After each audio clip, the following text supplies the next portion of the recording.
먼저 그의 나라와 그의 의를 구하라. 그리하면 이 모든 것을 너희에게 더하시리라.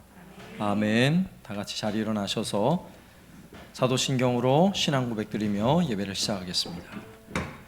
전능하사 천지를 만드신 하나님 아버지를 내가 믿사오며 그 외아들 우리 주 예수 그리스도를 믿사오니 이는 성령으로 잉태하사 동정녀 마리아에게 나시고 본디오 빌라도에게 고난을 받으사 십자가에 못 박혀 죽으시고 장사한 지 사흘 만에 죽은 자 가운데서 다시 살아나시며 하늘에 오르사 전능하신 하나님 우편에 앉아 계시다가 저리로서 산자와 죽은 자를 심판하러 오시리라.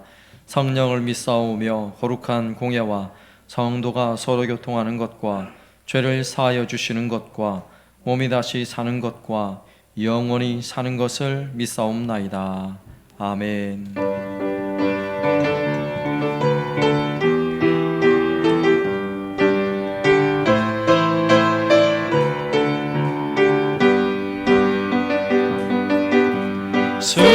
승리하였네 어린 양의 보혈로 우리 보혈의 능력으로 서리라. 승리하였네 어린 양의 보혈로 주에게 승리 주셨네. 승리하였네 어린 양의 보혈로 우리 보혈의 능력으로 서리라. 승리하였네 어린 양의 보혈로 주 내게 승리 주셨네. 승리하였네 어린 양의 보혈로 우리 보혈의 능력으로 서리라. 승리하였네 어린 양의 보혈로 주 내게 승리 주셨네. 승리하였네 어린 양의 보혈로 우리 보혈의 능력으로 서리라. 승리하였네 어린 양의 보혈로 주 내게 승리 주셨네.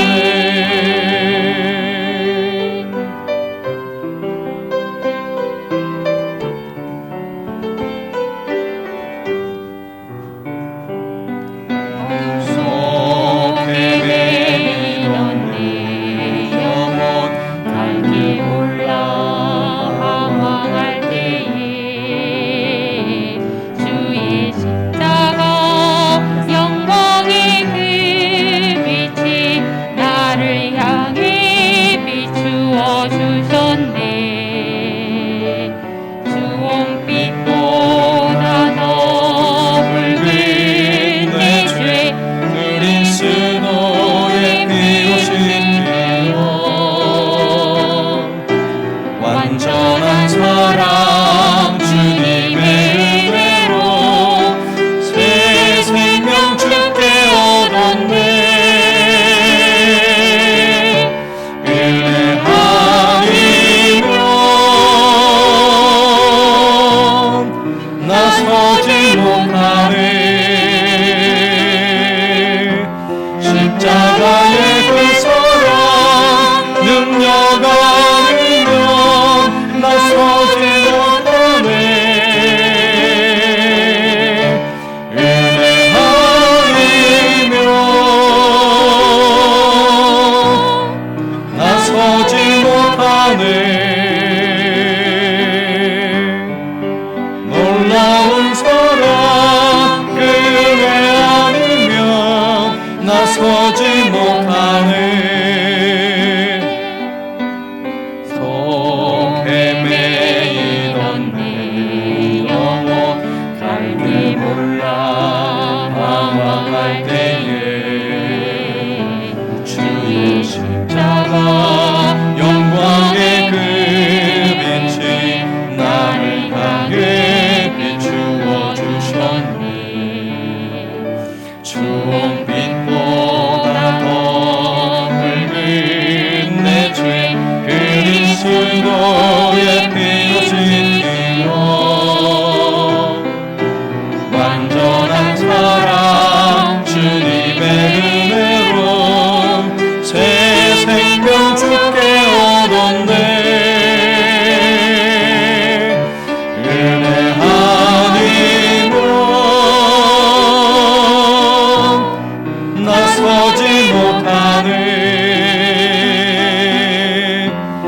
십자가의 그 사랑 능력 아니면 나서지 못하네. 은혜 아니면 나서지 못하네. 놀라운 사랑 그 은혜 아니면 나서지 못하네. 은혜 아니면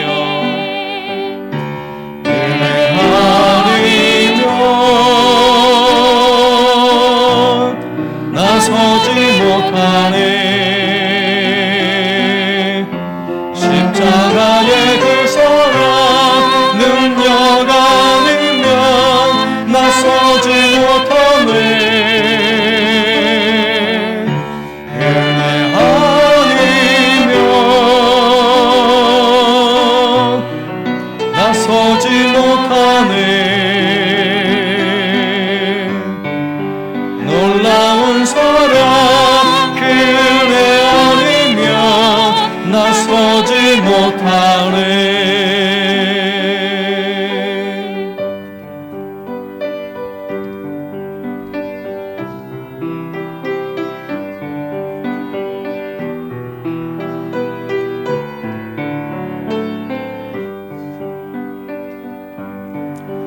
나 같은 죄인 살리신 주의 놀라워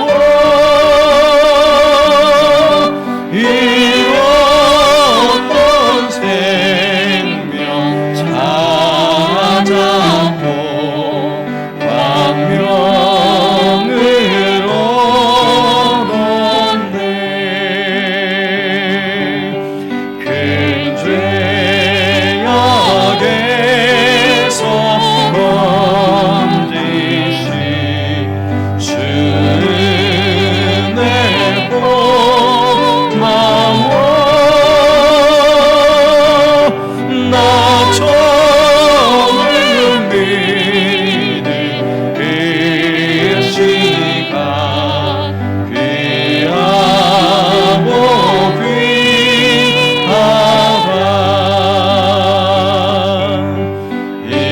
이제껏 내가 산 것도 주님의 은혜로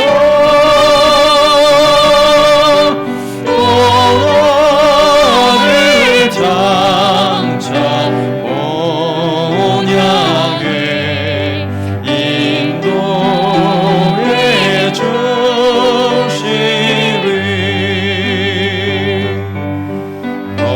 거기서 우리 영원히 주님의 은혜로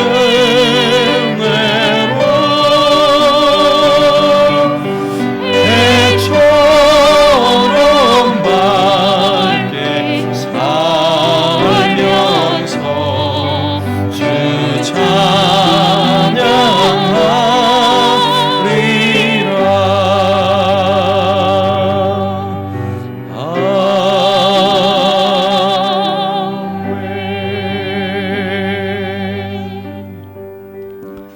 이 시간 함께 기도할 때에 하나님 오늘 예배 가운데 우리에게 임재하시고 나 같은 죄인 부족한 죄인 십자가의 보혈의 능력으로 우리를 모든 죄를 씻어주시고 우리의 삶의 모든 고통을 평안으로 바꾸시고 우리의 모든 육체의 질병을 고치시는 주님, 오늘 예배 가운데 임재하여 주셔서 예배를 통하여 하나님을 만나는 시간 되게 하시고 우리 모두 성령 충만한 은혜의 시간이 되게 하여 주옵소서. 함께 기도하겠습니다. 아버지 하나님 감사합니다. 오늘도 우리에게 부어주시는 그 놀라운 사랑을 믿고 구하며 주 앞에 나오기를 합니다. 하나님 은혜를 내려 주옵소서. 주여 크신 은혜를 내려 주옵소서. 하늘의 신령한 은혜와 복을 내려 주옵소서. 주님의 크신 능력과 풍성한 은혜와 사랑을 날마다 더하여 주시고 주만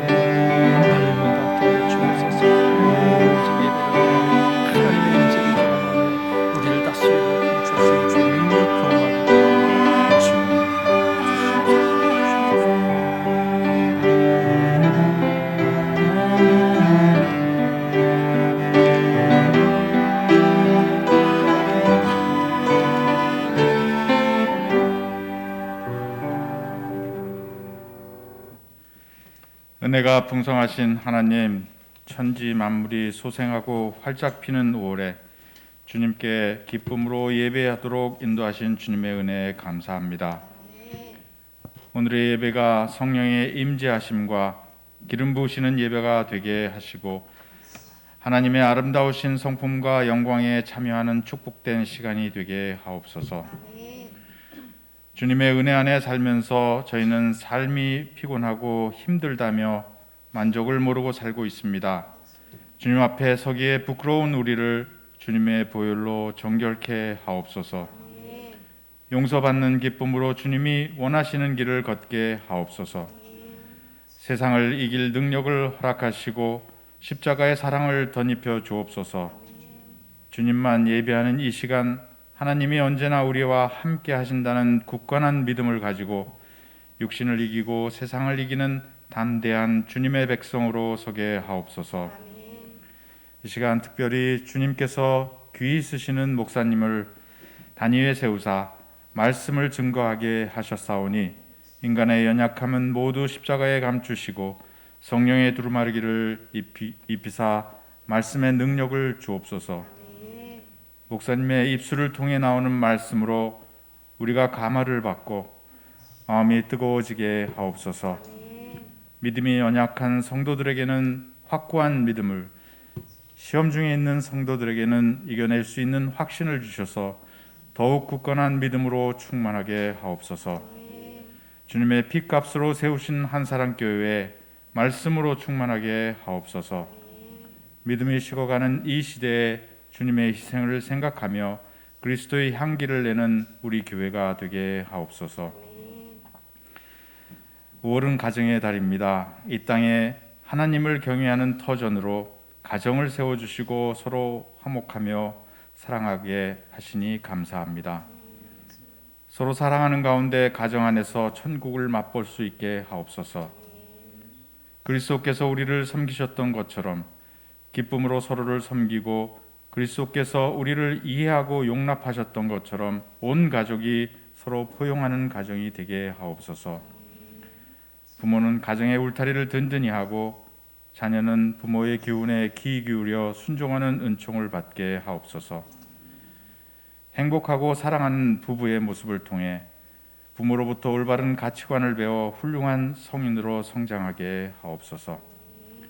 세상 풍조가 날로 하나님을 멀리하도록 유혹하지만 그 속에 살아가는 우리 자녀들이 세상의 헛된 것을 본받지 않고 오직 그리스도께 속하여 말씀으로 행하기를 소망합니다. 예수님의 향기를 풍기며 주위 사람들을 화평케 하는 하나님의 축복의 통로가 되는 주님의 일꾼으로 삼아 주옵소서. 하나님의 뜻이 계셔 세워진 한사랑교회가 주님의 몸으로서 합당한 교회로 바르게 설 수 있게 인도하여 주옵소서.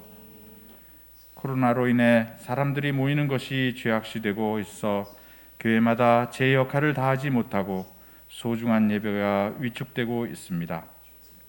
역사의 고비마다 빛나는 영적 지도자를 교회에 주셔서 시대적 사명을 감당케 하신 주님, 우리 교회에 세우신 사역자, 중직자, 교사, 셀리더, 그리고 신실한 성도들을 통해 교회를 향한 하나님의 뜻을 구하는 기도의 끈이 이어지게 하시고 하나님과의 개인적인 만남을 통해 말씀으로 무장하여 이 시대의 그리스도인으로서 역할을 알게 하옵소서.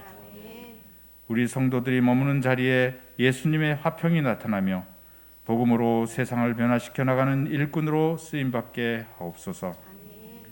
악기와 특성으로 하나님께서 가장 기뻐하시는 찬양을 올려드립니다. 신령과 기쁨이 되는 찬양이 되게 하시며 찬양 가운데 하나님의 은혜가 넘치는 시간이 되게 하옵소서. 우리 주 예수 그리스도 이름으로 기도드립니다. 아멘.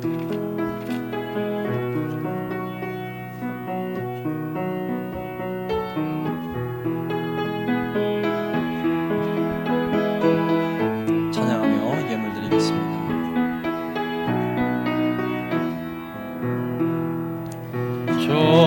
절신 하나님, 절신 하나님, 참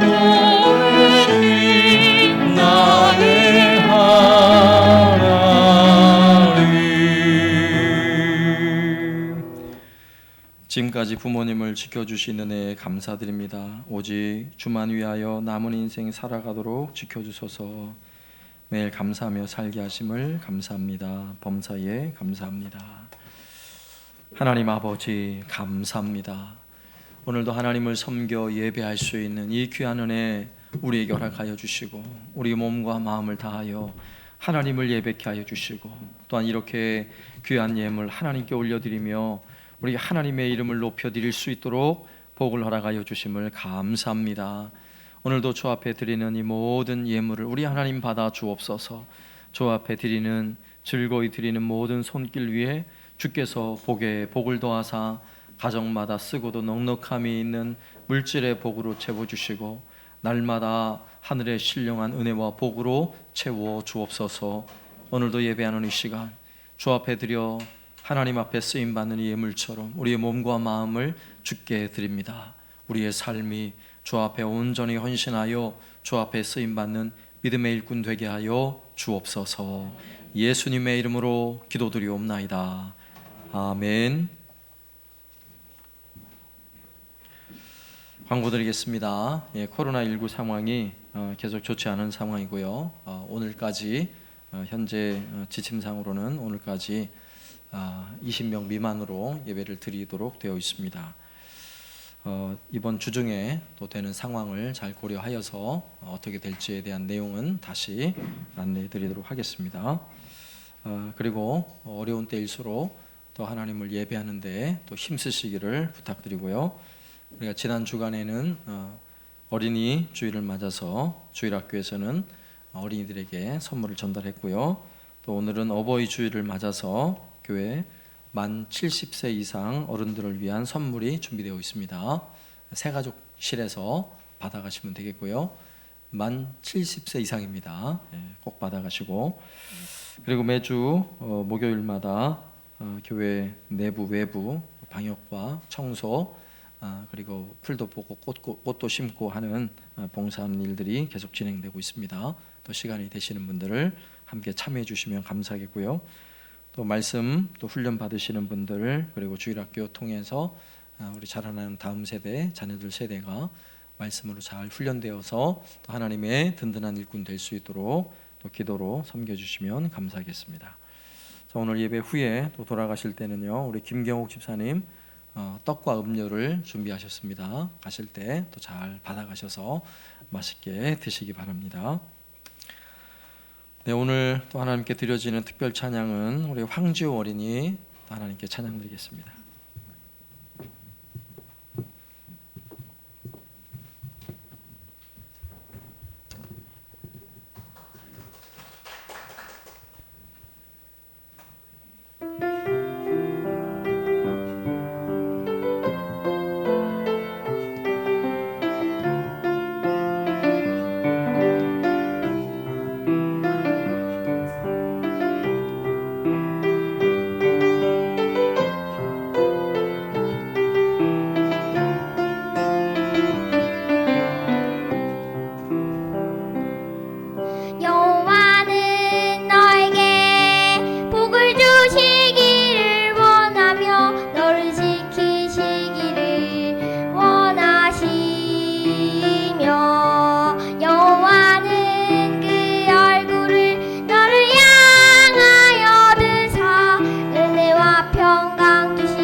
감사합니다.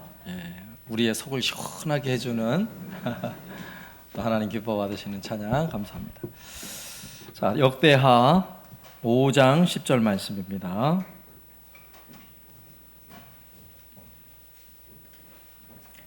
역대하 5장 10절 말씀.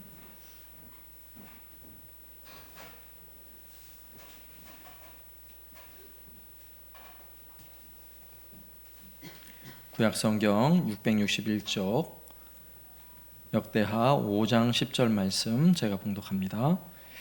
궤 안에 있는 두 돌판 외에 아무것도 없으니 이것은 이스라엘 자손이 애굽에서 나온 후 여호와께서 그들과 언약을 세우실 때에 모세가 호렙에서 그 안에 넣은 것이더라.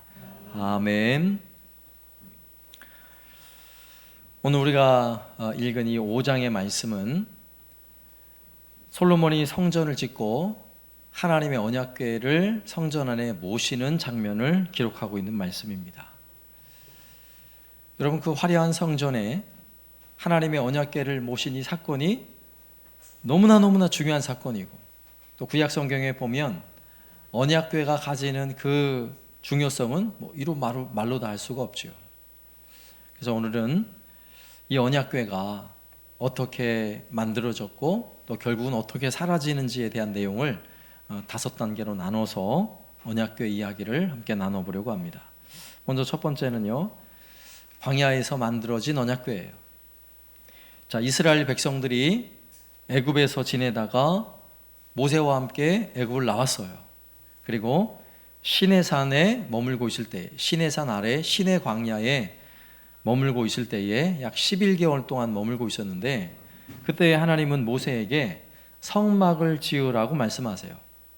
그래서 성막을 어떻게 지어야 하는지, 그 키 크기는 어떠한지, 그 다음에 종류는 어떤 것들이 있는지를 상세하게 말씀하셨고, 그리고 말씀하신 대로 모세는 성막을 짓습니다. 그런데 왜 성막을 지으라고 말씀하셨을까요? 출애굽기 29장 42절에 보면 이는 너희가 대대로 여호와 앞 회막 문에서 늘 드릴 번제라. 내가 거기서 너희와 만나고 내게 말하리라.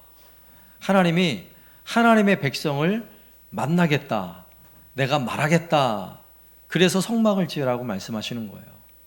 여러분, 인간은 죄로 오염되어서 하나님을 만날 수 없는 존재예요. 그런데 하나님이 찾아와 주셔야 하나님을 만나는데, 하나님이 구약의 백성들, 이스라엘 백성들을 만나시는 방식이 성막을 통해서 만나시겠다는 것입니다. 내가 거기 거하시면서, 하늘에 계신 하나님이시지만 거기 거하면서 너희에게 말하고 너희를 만나겠다라고 말씀하고 있는 거예요. 자, 더 구체적으로 하나님이 거하시는 곳은 그럼 어디가 되느냐? 출애굽기 25장 22절에 보면 거기서 내가 너와 만나고 속죄소 위 곧 증거궤 위에 있는 두 그룹 사이에서 내가 이스라엘 자손을 위하여 내게 명령할 모든 일을 내게 이르리라. 너는 조각목으로 상을 만들되 길이는 2규빗, 너비는 1규빗, 높이는 1규빗 반이 되게 하고. 자, 하나님의 언약궤는요, 그 크기는 오늘 이 앞에 있는 이 강대상 정도 크기라고 생각하시면 되고, 그리고 높이는 약 절반 정도 돼요. 자, 모양은 이렇게 생겼는데, 자, 하나님이 임재하시는 곳은 저 언약궤에서도 자, 그룹 천사가 날개를 서로 겹치고 있고, 그 가운데에 보면 동그랗게 모양이 있죠. 바로 그 자리를 시은좌라 그래요. 시은좌. 하나님께서 거기에 임재하셔서 은혜를 베푸시는 자리, 그래서 거기를 시은좌라고 해요.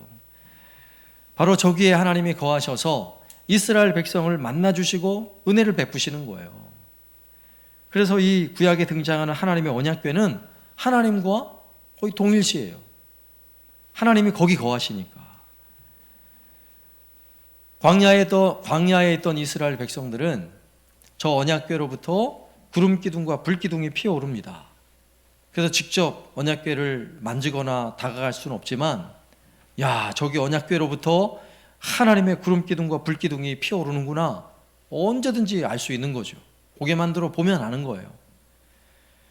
그리고 그 언약궤는 성막에서도 가장 거룩한 지성소에 잘 모셔놓도록 되어 있어요. 그리고 그 지성소에는 아무나 들어가는 게 아니에요. 대제사장이 그것도 1년에 단 한 번 대속죄일 날에 속죄제를 드리고 그 다음에 깨끗이 씻고 그리고 휘장을 넘어 지성소에 들어가서 언약궤 앞에 설 수 있는 거예요. 자, 이렇게 하나님을 만나기가 어려워요. 구약에서는 쉽지 않아요. 그럼에도 불구하고 하나님이 성막의 지성소에 언약궤 아래 언약궤 위에 머물러 계신 하나님, 그래서 이스라엘 백성들과 함께 하시는 하나님으로 모두가 알고 있는 것입니다. 그래서 그 하나님이 함께 하시는 공동체, 하나님이 다스리고 통치하는 공동체가 이스라엘 백성이고요, 그들이 곧 하나님의 백성인 거예요.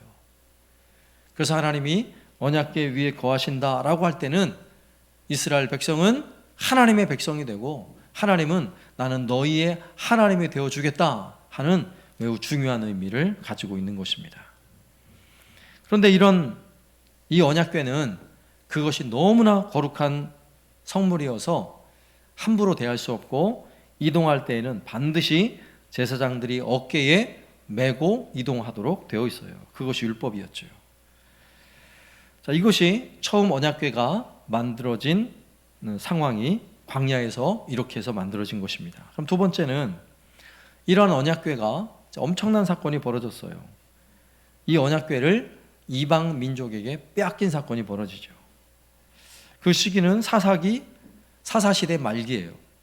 사무엘이 선지자로 막 활동을 시작하던 그즈음에, 그리고 대제사장으로 엘리라는 사람이 대제사장으로 직무를 감당하고 있을 때 블레셋과 이스라엘 사이에 전쟁이 벌어집니다. 이 전쟁에서 이스라엘은 도무지 전쟁에 이길 수가 없는 거예요. 아주 긴박하게 상황이 돌아가요. 그래서 리더들은 긴급하게 회의를 해서 우리가 어떻게 하면 저 블레셋을 이길 수 있을까? 그래서 내놓은 전략이 언약궤를 이 전쟁터로 가져오자는 거예요. 전쟁터에 이 언약궤만 가져오면 그럼 우리가 반드시 승리할 거야 라고 생각을 하고 있는 거죠. 그런데 문제는 뭐냐면 그 당시에 언약궤 곁에서 번제를 드리며 제사의 책무를 감당하는 제사장이요, 완전히 부패한 시대였어요. 하나님 앞에 드려지는 거룩한 제물을 훔쳐서 자기 것으로 취해 먹는, 그리고 제사를 멸시하고 하나님의 이름을 멸시하는 그런 제사장들이 있는 시대였어요. 자, 이런 시대에 하나님의 언약궤를 전쟁터로 가져왔습니다. 여러분, 그 결과는 어떻게 되었을까요? 언약궤만 있으면 승리할 거라고 생각했는데 사무엘상 4장 11절에 보면 하나님의 궤는 빼앗겼고 엘리의 두 아들 홈니와 비느하스는 죽임을 당하였더라. 언약궤가 와도 전쟁에 승리하지 못했어요. 처참하게 패배를 했어요. 그리고 그 자리에서 하나님을 제대로 섬기지 않는 불량자와 같은 홈니와 비느하스는 그 자리에서 죽임을 당합니다. 여러분, 이스라엘 백성에게는 도저히 믿을 수 없는 상황이 벌어진 거예요. 왜냐하면 고대 사회의 전쟁은 단순히 군대의 전쟁이 아니에요.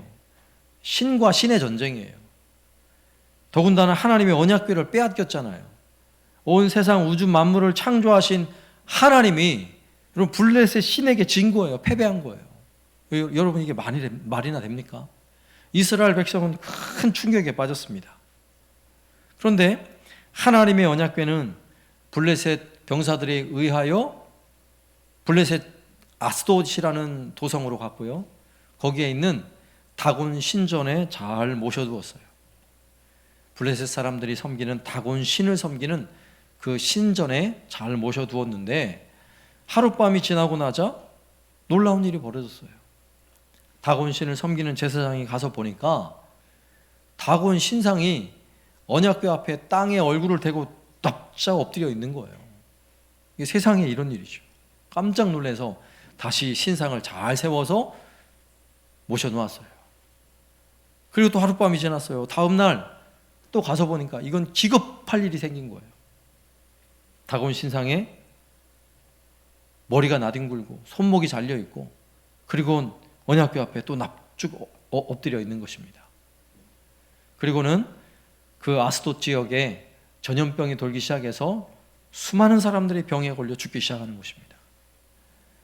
도저히 안 되겠다 싶어서 이 언약궤를 다른 도성으로 갖다 놓았어요.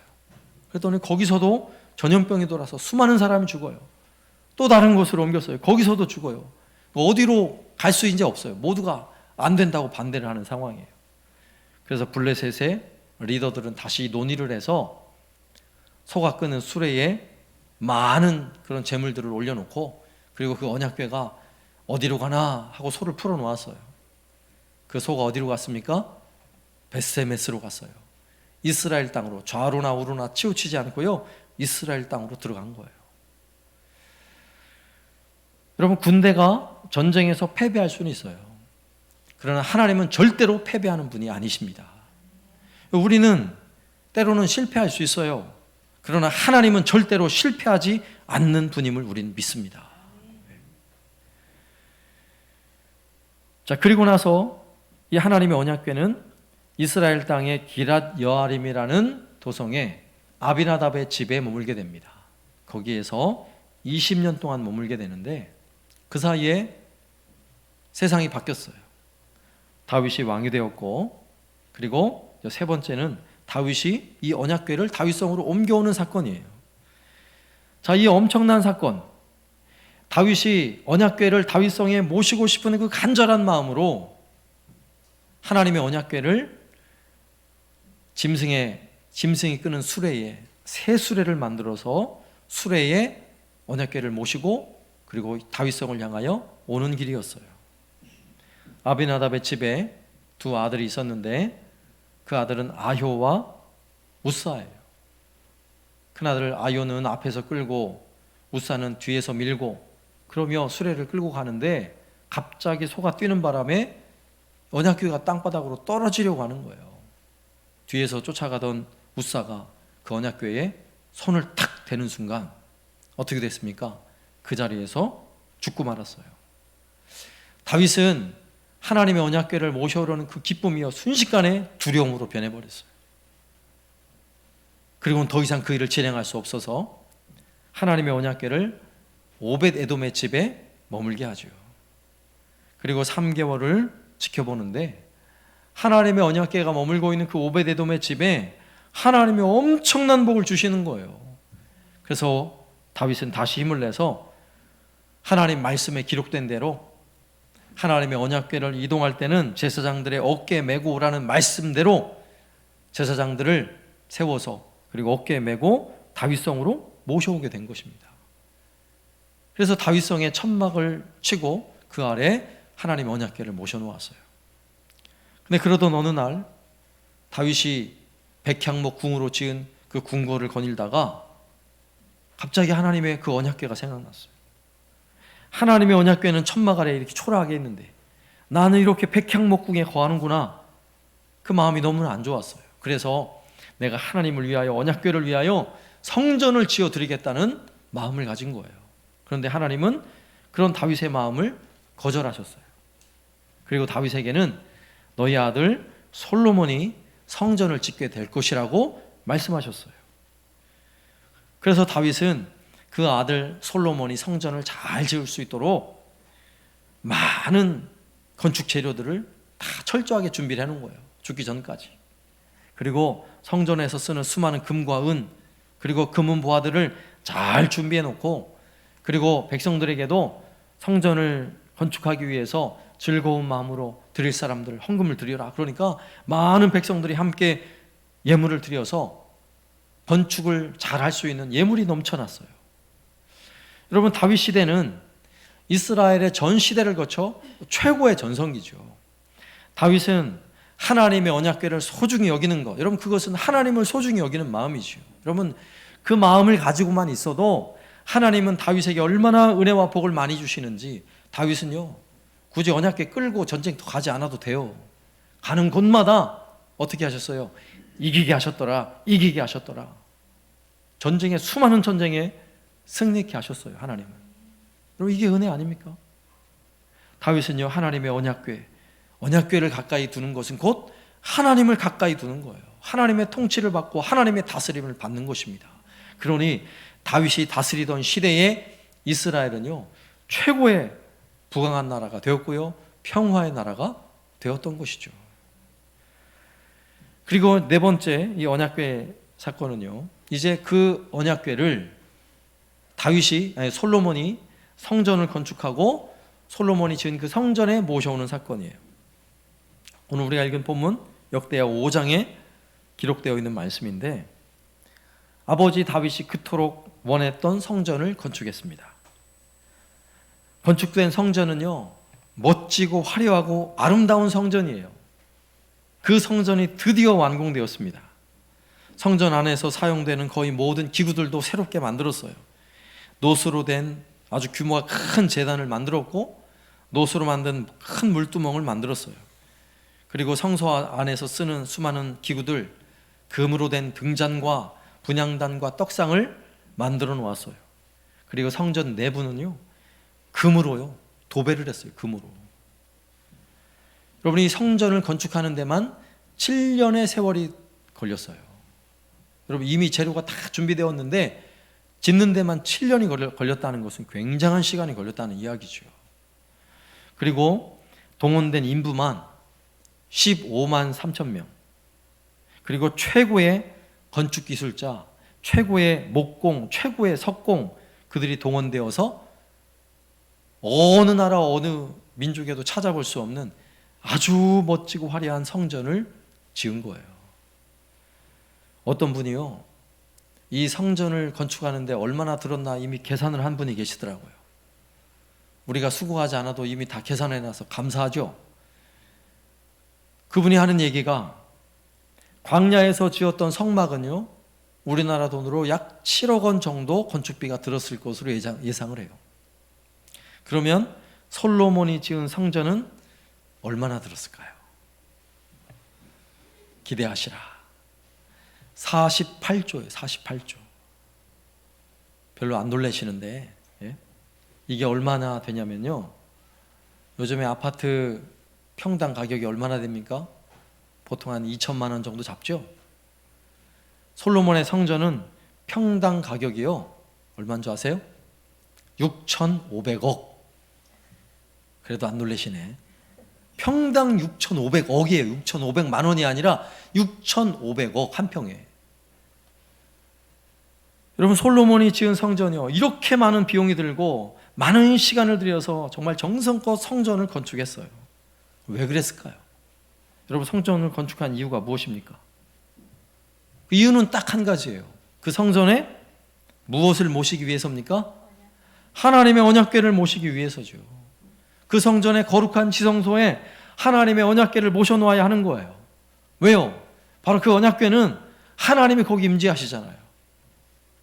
솔로몬이 그 지은 성전 그 언약궤에 하나님이 거기 임재하셔서 거기서 예배하는 하나님 백성들을 하나님이 받아주시고, 그 백성들에게 또 말씀하시고 은혜 베푸시는 놀라운 은혜가 회복되는 거예요.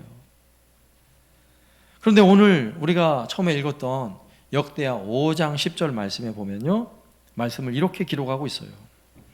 궤 안에는 두 돌판 외에 아무것도 없으니 이것은 이스라엘 자손이 애굽에서 나온 후 여호와께서 그들과 언약을 세우실 때에 모세가 호렙에서 그 안에 넣은 것이더라. 여러분, 이 궤 안에 뭐가 있다고요? 두 돌판 외에는 아무것도 없대요. 여러분, 성전을 보면 성전이 덜 거룩하고 더 거룩한 곳이 있어요. 누구나 들어갈 수 있는 뜰이 있고 제사장만 거할 수 있는 뜰이 있고요, 그리고 제사장만 들어갈 수 있는 성소가 있고, 그 중에서도 대제사장만 들어가는 지성소가 구별되어 있어요. 그리고 대제사장이 들어간 그 지성소 안에도요, 언약궤가 가장 거룩한 물건이죠. 거기 하나님 임재하시니까. 그런데 그 언약궤도 그 언약궤 안에 담겨진 오늘 말씀에 무엇입니까? 두 돌판. 너무너무 중요하죠. 두 돌판 외에 근데 아무것도 없더라. 오늘 성경 이렇게 기록하고 있어요. 근데 히브리서에 보면 그 궤 안에는 세 가지 물건이 있었대요. 아론의 지팡이와 만나를 담았던 항아리, 그리고 십계명이 새겨진 두 돌판이에요. 그런데 아론의 지팡이도 사라졌어요. 만나를 담았던 항아리도 사라졌어요. 그러나 두 돌판이 있어요. 오늘 이 말씀은 두 돌판만 있으면 되는 거예요. 여러분, 그 화려하게 지어진 성전, 화려하게 지어진 그 성전이 아무리 화려해도 그 언약궤가 없으면 소용이 없고요, 언약궤 안에 있는 그 돌판이 없으면 소용이 없는 거예요. 여러분, 그렇다는 이야기는 아론의 지팡이, 능력을 상징하고 그리고 통치를 상징하는 그 능력의 지팡이 없어도 된다는 이야기예요. 뭐가 있으면 돼요? 언약궤 있으면 돼요. 언약궤. 그 안에 십계명 말씀이 있으면 되는 거예요. 여러분, 광야에서 만나를 담았던 항아리, 광야에서 만나는요 그들의 생명과 다름이 없어요. 그러나 만나를 담았던 항아리, 만나 없어도 된다는 거예요. 뭐가 있으면 돼요? 말씀이 있으면 되는 거예요. 언약의 말씀만 있으면 된다는 이야기인 것입니다. 여러분, 하나님 백성에게 필요한 것은요, 다른 건 다 없더라도 언약의 말씀, 하나님의 말씀만 있으면 되는 것입니다. 예수님께서도 마귀에게 시험 당할 때 돌을 떡으로 만들어 먹으라 할 때 예수님 뭐라고 말씀하세요? 마태복음 4장 4절에 예수께서 대답하여 이르시되 기록되었을 때 사람이 떡으로만 살 것이 아니요 하나님의 입으로부터 나오는 모든 말씀으로 살 것이라 하였느니라. 아멘. 하나님 말씀만 있으면 돼요. 여러분, 이 말씀은요 우리의 삶에도 때로는 돈이 없어도 돼요. 그러나 하나님 말씀이 있으면 되는 거예요. 때로는 먹을 양식이 없어도 돼요. 그러나 하나님 말씀이 있으면 되는 것입니다. 여러분, 때로는 건강이 없어도 돼요. 하나님 말씀만 있으면 되는 것입니다. 여러분, 그래서 오늘 우리가 읽은 성경에 보면 하나님의 언약궤가 솔로몬이 지은 그 화려한 성전에서도 가장 거룩한 지성소 안에, 그리고 그 법궤 안에, 언약궤 안에, 그리고 그 언약궤 안에 두 돌판 외에 아무것도 없었다. 우리에게 분명히 무엇이 더 중요한지를, 그 초점을 정확히 가르쳐주고 있는 거예요. 우리에게는 하나님 말씀만 있으면 살 줄로 믿습니다. 그런데요, 여기서 언약궤 이야기가 끝나지 않아요. 사라진 언약궤 이야기를 또 해야 돼요. 사라진 언약궤. 여러분, 그토록 소중하게 지어진 성전, 그토록 거룩한 지성소, 그리고 하나님이 임재하셨던 그 언약궤, 그리고 그 언약궤 안에 담겨져 있던 그 두 돌판, 여러분 지금 있어요, 없어요? 있어요? 어디에도 없어요. 어디에도 없어요. 솔로몬이 지었던 성전은요, 바벨론에 의하여 전쟁에 패배하고 성전이 다 허물어질 때 성전의 금을 다 벗겨가고요, 성전은 다 허물어졌어요. 성전 안에서 사용되었던 수많은 금그릇, 놋그릇 다 전리품이 돼서 다 빼앗겼어요. 모두 다 빼앗겼습니다. 그리고 지성소 안에 있던 그 언약궤도요, 언제 없어졌는지 모르게 다 사라졌어요. 그리고 그 언약궤에 있던 그 돌판마저도 다 사라졌어요. 다 없어졌어요.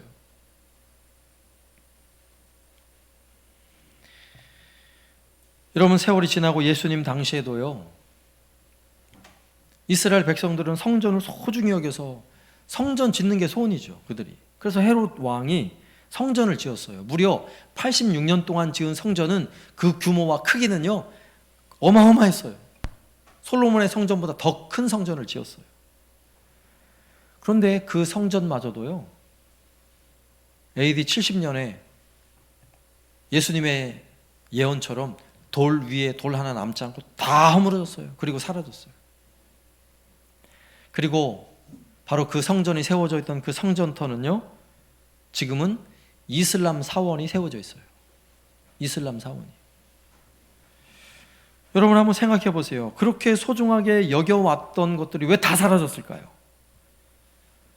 성전터도 더 이상은 성전을 세울 수 없는 자리가 되어버렸어요. 언약궤도 사라졌고 십계명의 돌판도 다 사라졌어요.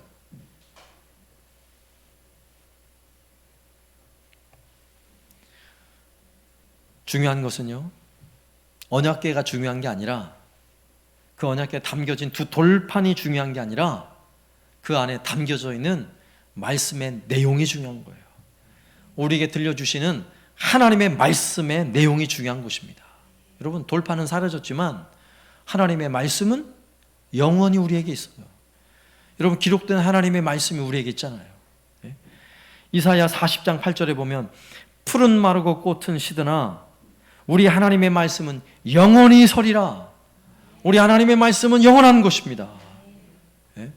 언약궤가 사라져도 돼요. 돌판도 사라져도 아무 상관없어요. 그러나 하나님의 말씀은 영원한 것입니다. 그런데요, 그 말씀이 우리 안에 거할 때 여러분 어떻게 그 말씀이 거하는 줄 아세요? 요한복음 1장 14절 말씀에 보면 말씀이 육신이 되어 우리 가운데 거하심에 우리가 그의 영광을 보니 아버지의 독생자의 영광이요 은혜와 진리가 충만하더라. 말씀이 어떻게 우리 안에 거하십니까? 말씀이 우리 안에 거하실 때는 지식으로 거하는 게 아니에요. 그냥 지식으로 거하는 게 아니에요. 확실하게 오늘 말씀 보세요. 말씀이 육신이 되었어요. 누구 이야기인가요? 예수님 이야기예요. 결국 기록된 하나님의 말씀은 그 초점이 누구에게 맞춰지고 있냐면 예수 그리스도에게 맞춰지고 있는 것입니다.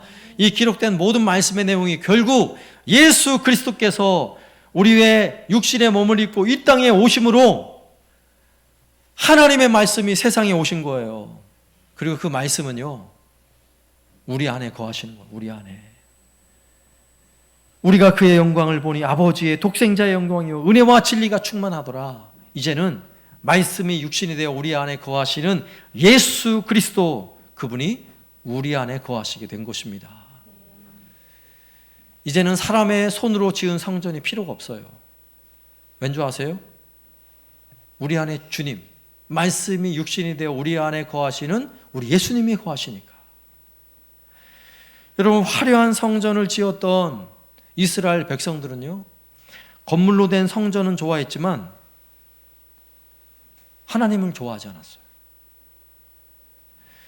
그들은 지성소에 있는 언약궤는 소중하게 여겼을지 모르지만 거기에 임재하시는 하나님을 소중하게 여기지 않았어요. 앞서 얘기했듯이 하나님을 경멸하고 예배를 멸시하는 시대가 있었다고요.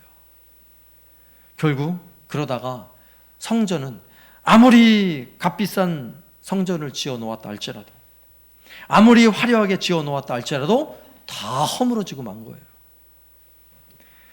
여러분, 오늘날 우리가 살아가고 있는 이 시대에도요, 사람이 손으로 만들어 놓은 예배당, 얼마나 편의시설이 좋습니까? 첨단 시설을 갖추고 예배를 드리는데 그 환경은요, 아마도 솔로몬 시대보다 더 안락하고 좋을 거예요. 대부분의 예배당들이. 그러나 문제는 뭔지 아세요? 그런 좋은 환경에서 예배는 드리고 있지만 예수님 믿는 것을 부끄러워하고 있다는 게 문제죠. 여러분, 코로나는 신이 아닙니다. 사람들이 여기 가도 코로나, 저기 가도 코로나. 그러나 코로나는 영원하지 않아요. 여러분, 영원한 것은 하나님의 말씀이에요. 영원한 것은 우리 마음에 거하신 우리 주님, 우리 예수 그리스도십니다. 빌립보서 4장 12절에 보면 사도 바울은 이렇게 고백을 해요. 나는 비천에 처할 줄도 알고 풍부에 처할 줄도 알아. 모든 일 곧 배부름과 배고픔과 풍부와 궁핍에도 처할 줄 아는 일체의 비결을 배웠노라. 내게 능력 주시는 자 안에서 내가 모든 것을 할 수 있느니라. 여러분, 내 안에 능력 주시는 자 누구세요? 내 안에 계신 예수님이세요. 예수님. 그분만 계시면 모든 것을 할 수 있게 하시는 능력을 우리에게 베풀어 주십니다. 그래서요, 비천에 처해도 되고 풍부에 처해도 된다는 이야기예요. 배불러도 되고요, 배고파도 된다는 이야기예요. 풍부해도 되고 궁핍해도 된다는 이야기입니다. 왠지 아세요? 내 안에 계신 예수 그리스도, 그분으로 충분하기 때문이에요. 여러분, 이제는 우리의 마음이 하나님의 성전으로 지어졌어요. 하나님의 지성소가 되었어요. 그러면 지성소에 반드시 있어야 되는 바로 그 언약궤와 언약궤 안에 반드시 있어야 하는 그 두 돌판, 그 말씀이 이제는 우리 마음에 어떻게 거하시나요? 예수 그리스도로 거하시는 거예요. 그래서 하나님의 말씀을 묵상하고 하나님의 말씀을 읽고 말씀을 들을 때에 하나님의 말씀의 복이 우리에게 어떻게 임하는 줄 아세요? 말씀을 열심히 읽어서 일이 잘 되고 복을 받는다, 이게 아니에요. 그래서 복이 아니에요. 만약에 우리가 그렇게 하나님의 복을 생각하고 있다면 솔로몬이 지어놓은 성전 안에 금덩어리가 복이고 금그릇이 복이라는 착각을 하고 있는 거예요. 여러분, 그 성전의 화려함은 아무 의미가 없어요. 무엇이 중요합니까? 그 성전이 의미하는 예수 그리스도, 그 언약궤가 의미하는 예수 그리스도, 거기에 담겨진 돌판이 의미하는 예수 그리스도, 말씀이 육신이 되어 우리 안에 거하시는 예수 그리스도, 그분으로 충분한 거예요. 우리가 말씀을 대하면 대할수록 분명한 사실은 내 안에 주님이 더욱 선명해진다는 거예요. 내 안에 하나님의 말씀의 은혜가 충만하면 충만할수록 우리의 마음의 지성소에 예수님으로 충만해진다는 사실입니다. 그래서 결국 우리의 마음 성전에는요, 다른 것이 필요 없는 존재가 되는 거예요. 이것이 바로 신앙이에요. 성도의 삶인 것입니다. 우리는 예수 그리스도의 보혈을 통과해서 결국 마음 성전을 가진 사람이에요. 지성소를 가졌다고요. 굳이 다른 것이 필요 없어요. 하나님을 만나기 위해서 예수 그리스도 보혈을 통과하여 언제든지 하나님의 이름을 부르며 기도하면 하나님 응답하시고 우리를 만나주시는 놀라운 은혜를 경험하고 있는 것입니다. 그렇다면 이제 우리 마음에 다른 무엇이 필요하세요? 다른 무엇이 필요해요? 그러나 우리 마음을 가만히 들여다보면요, 우리 마음 속에 수많은 것들로, 다른 것들로 채워지고 있는 모습을 봅니다. 예수님만 가득 채워야 하는데 예수님은 일부분이고요, 예수님과 함께 돈으로도 채워야 되고, 부동산도 채워야 되고, 명예도 채워야 되고, 성공으로도 채워야 되고, 채워야 될 게 너무 많아요. 만약에 내 마음 지성소에 예수님이 일부라면 우리 예수님을 제대로 모신 사람이 아닌 거예요. 앞서 얘기했죠. 지성소 안에는요, 그리고 그 언약궤 안에는 두 돌판 외에는 아무것도 없어요. 우리 마음 지성소에도 예수님 이외에는 아무것도 없어야 정상이에요. 우리는 예수님만으로 충분한 사람이어야 하는 것입니다. 로마서 1장 16절 말씀, 내가 복음을 부끄러워하지 아니하노니 이 복음은 모든 믿는 자에게 구원을 주시는 하나님의 능력이 됨이라. 먼저는 유대인에게요, 그리고 헬라인에게로다. 아멘. 우리 안에 있는 복음은요, 구원을 주시는 하나님의 능력입니다. 우리 안에 있는 복음이 무엇입니까? 예수 그리스도예요. 우리 안에 담겨져 있는 하나님의 말씀, 하나님이 모세에게 주었던 그 돌판, 하나님의 말씀 언약이 새겨진 그 돌판, 예수 그리스도 아닙니까? 우리는 예수 그리스도로 말미암아 모든 죄와 허물을 씻고 구원의 은혜를 경험하는 거예요. 구원의 능력을 경험하는 것입니다. 예수 그리스도가 우리 안에 충만하면, 예수님으로 가득하면 다른 것이 필요가 없어요. 우리는 예수님만으로 충분한 사람들입니다. 만일에 우리 마음속에 여러 가지 것 중에 예수님이 그 중에 하나라면 예수님은 아무것도 아닌 거예요. 그러나 예수님이 내 마음속에 가득히 채워져서 나는 예수님으로 충분합니다 라고 우리가 진실로 고백할 수 있다면 예수님은 나의 생명인 것입니다. 생명. 내 안에 생명 되신 예수 그리스도, 그분으로 가득 채워지는 은혜가 있길 바랍니다. 여러분, 예수님으로 채워지고 나면요, 여러분, 다른 건 아무 상관없어요. 아무 상관없어요. 여러분, 코로나가 지금보다 더하고 코로나 확진자가 더 많이 벌어져도 예수님으로 가득 채워진 인생은요, 아무 상관없습니다. 예수님으로 채워지면 죽어도 주를 위하여, 살아도 주를 위하여, 오직 주님이 나의 능력이고 주님이 나의 구원이 될 줄로 믿습니다. 우리의 마음 지성소를 한 번 더 점검하시고 오직 예수님으로 가득 채워지는 은혜가 저와 여러분의 삶에 가득히 넘쳐날 수 있기를 살아계신 예수님의 이름으로 축원합니다. 아멘. 우리 함께 94장 함께 찬양하겠습니다.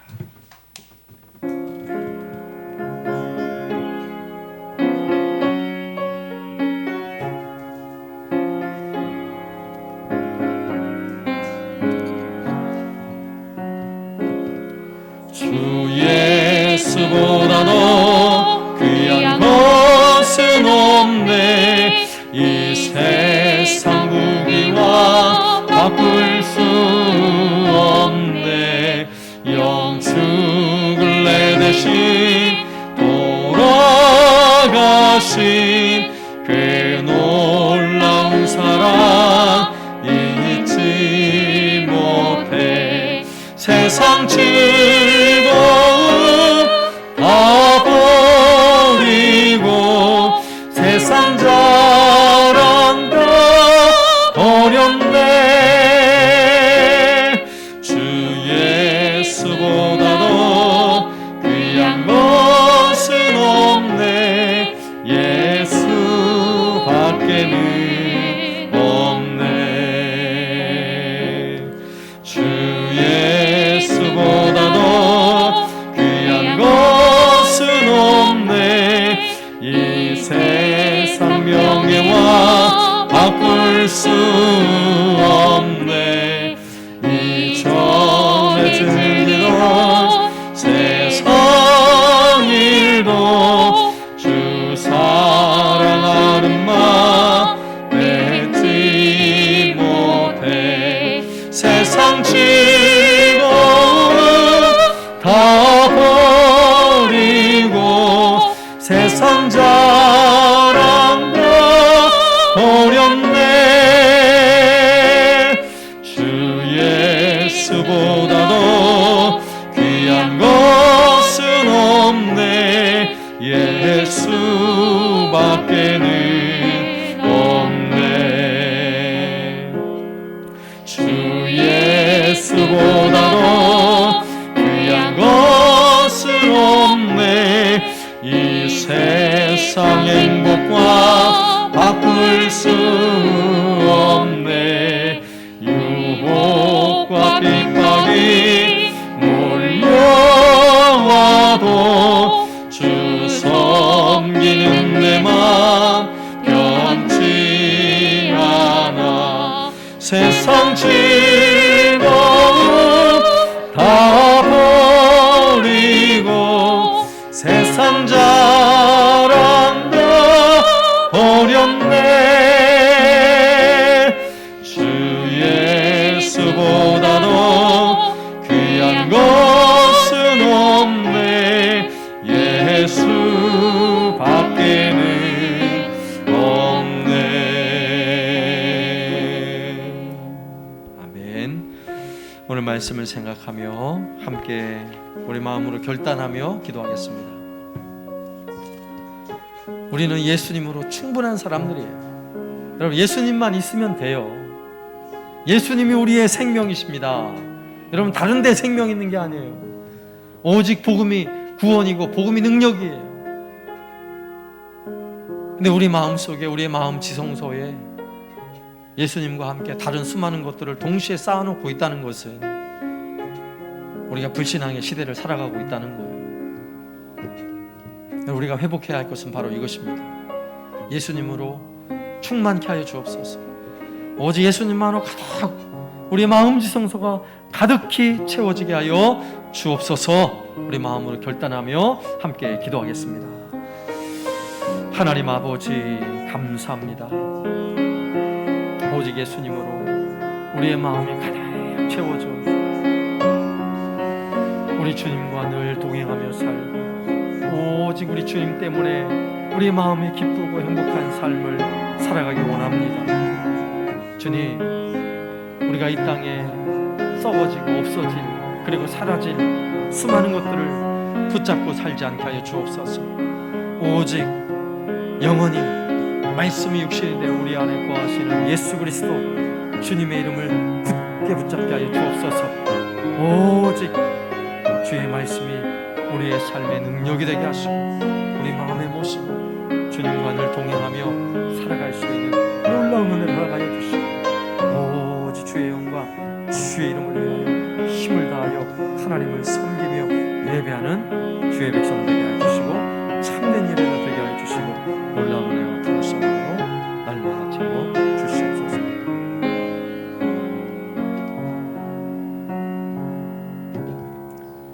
하나님 아버지, 감사합니다.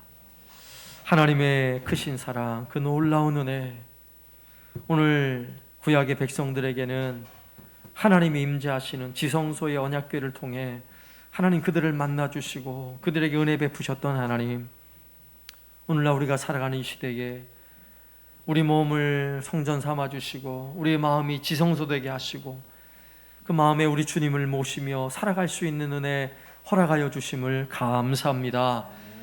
이제부터는 우리 예수님으로 충만한 삶을 살아가게 하옵소서. 예수님만 있으면 충분하다 고백하며 살아가게 하여 주옵소서. 우리 마음 성전에 다른 여러 가지 것들을 가득 채우지 않게 하시고 오직 예수님만 가득 채우고 오직 예수님으로 기뻐하고 우리 예수님이 우리의 생명이 되고 능력이 되는 삶을 살아가게 하여 주옵소서. 우리 마음에 모신 예수로 말미암아 우리의 삶에 평안 있게 하시고 기쁨 있게 하시고 즐거움이 넘쳐나게 하여 주옵소서. 오늘날 하나님의 코로나의 질병으로 고통받는 이 시대에 오직 예수 그리스도 그 보혈의 은혜와 능력이 온 땅을 덮어주시고 주를 믿는 믿음의 백성들, 마음에 모신 예수 그리스도를 믿고 사는 믿음의 백성들을 통하여 하나님 이 땅이 회복되게 하여 주옵소서. 놀라운 하나님의 은혜가 이 땅에 가득히 넘쳐나게 하여 주옵소서. 예수님의 이름으로 간구하오며 지금은 우리 주 예수 그리스도의 은혜와 아버지 하나님의 극진하신 사랑하심과 성령님의 교통하심이 오늘도 힘써 주를 섬기며 예배하며 우리 마음 성전에 오직 주님으로 가득 채우며 주님을 위해 살아가기를 소망하는 우리 모든 성도들 머리 위에 이제로부터 영원토록 함께 있을지어다. 아멘.